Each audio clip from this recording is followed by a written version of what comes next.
what makes people lash out? Well, to me there's two very, very obvious things I want to distinguish between. One is when a person has actually got a load of foreign, intrusive, negative energies, entities, demons, call them what you will. When a person is possessed by that negativity, that's a very obvious reason why they're going to do so.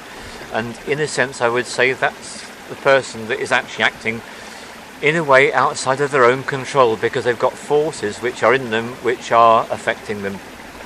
And this is a very big worldwide issue, and shamans the world over are doing everything they can to release these negative energies and let them go free to their heaven when they turn into beautiful beings of light, multicoloured, iridescent, vibrational beings. That's the one side, that's the side I'm very familiar with. Then there's the other side, which has nothing to do with anything else, it's just to do with you. Now here's the point. The point is, every single person I've ever met, including myself, has been hurt.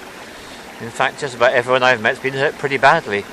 Now what happens is, if someone acts in a way, what that person can do is they unintentionally, I want to emphasize it, they unintentionally trigger some aspect of your past.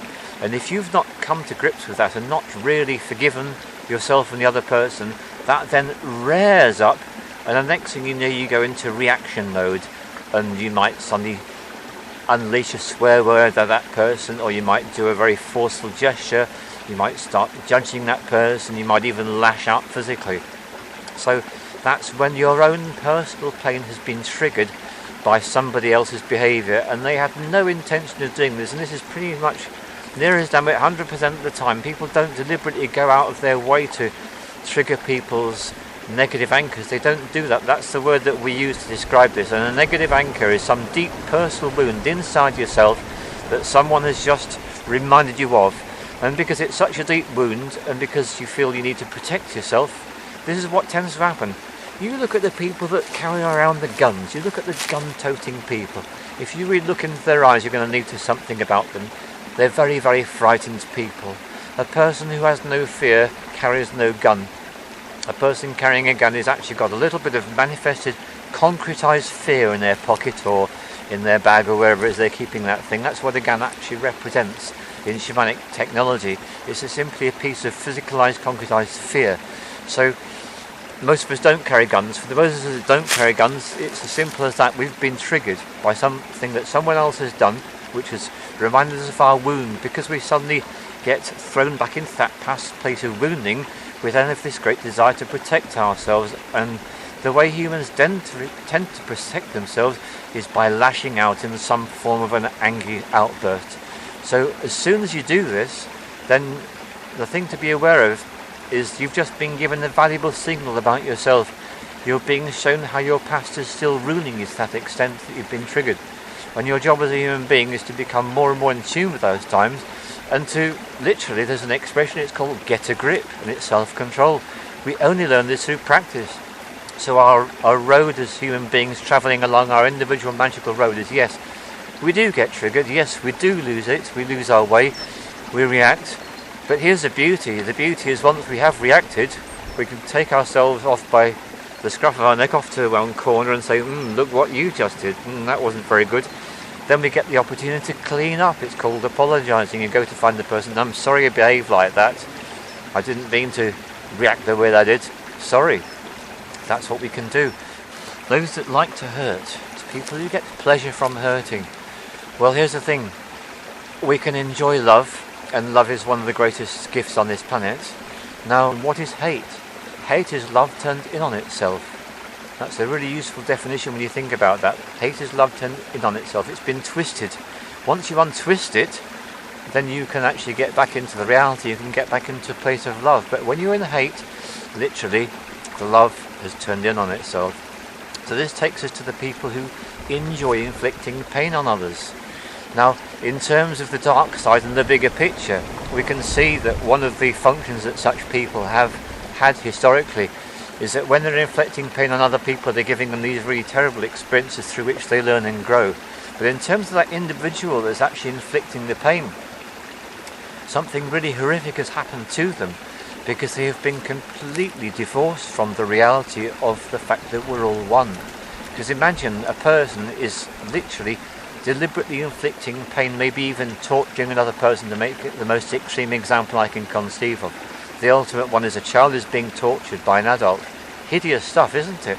What you've got to realise is that that adult who is doing that particular thing is so out of tune with reality that they no longer realise that we're connected, and therefore they are ignorant of the following fact.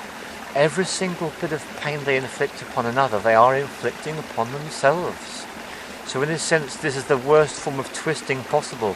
So anytime a person is apparently deriving pleasure from hurting another, what they're actually doing is they're hurting themselves, and therefore, in a very unfortunate way, deriving pleasure from hurting themselves.